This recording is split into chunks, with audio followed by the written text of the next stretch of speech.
Hello, dear listeners, and welcome back to Book Summary 5, the 5-Minute Summary channel. I'm Sammy, your host. Today, we're diving into Life of Pi by Yann Martel, a novel that combines adventure, survival, and spirituality to tell a truly unforgettable story. Published in 2001, Life of Pi has captivated readers with its exploration of faith, resilience, and the boundaries between reality and imagination. Let's dive in so you'll feel like you've read it cover to cover.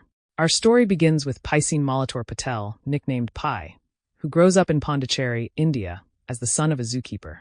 From a young age, Pi is fascinated by religion and spirituality, exploring Hinduism, Christianity, and Islam with equal curiosity and devotion. His open-hearted approach to faith, coupled with his fascination with animals, shapes his perspective on the world and helps him find meaning in life's complexities. Despite the teasing he endures for his unusual name, Pi's resilience and inquisitive nature set the tone for the adventure that will define his life. When Pi is 16, his family decides to emigrate to Canada, bringing some of their animals along on the journey aboard a Japanese cargo ship called the Tsimtsum. However, disaster strikes in the middle of the Pacific Ocean when the ship encounters a violent storm and sinks. Pi is the only human survivor, finding himself stranded on a lifeboat with a small number of animals that have also survived: a zebra with a broken leg, a hyena, an orangutan named Orange Juice, and a 450-pound Bengal tiger named Richard Parker.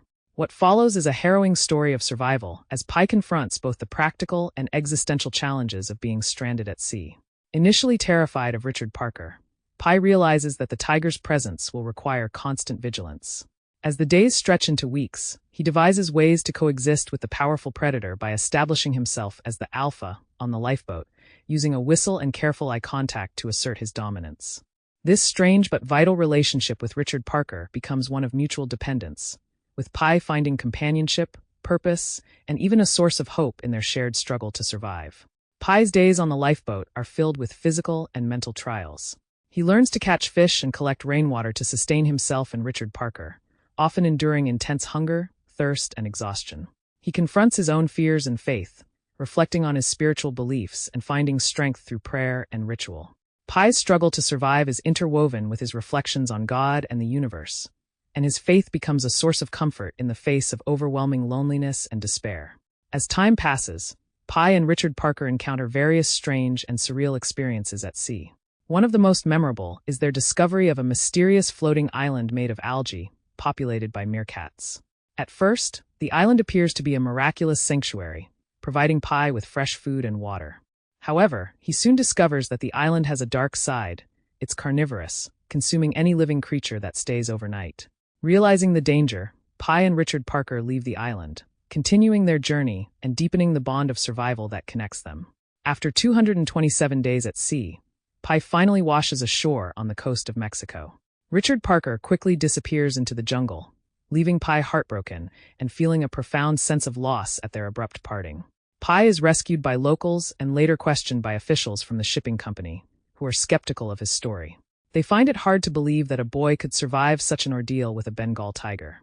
In response, Pi offers an alternative version of the story, in which he replaces the animals with human characters, a version that is more brutal and tragic, suggesting the possibility that the tiger and other animals may represent aspects of Pi's own psyche or his interpretation of traumatic events.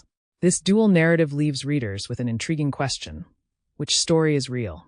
By presenting two different versions of the same events, Martel invites readers to consider the nature of truth and the role of faith and imagination in coping with trauma. The open-ended conclusion challenges us to reflect on the power of storytelling, urging us to choose the version of reality that resonates most deeply with our own beliefs. Life of Pi is a profound exploration of survival, faith, and the human spirit.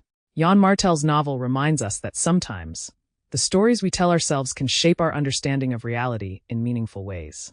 Whether we choose to see Pi's journey as literal or symbolic, the story leaves a lasting impact, celebrating resilience, compassion, and the mysteries of life. Thank you for tuning in to Book Summary 5, the 5-Minute Summary channel. If you enjoyed this summary, please subscribe, like, and share it with your friends. Until next time, happy reading.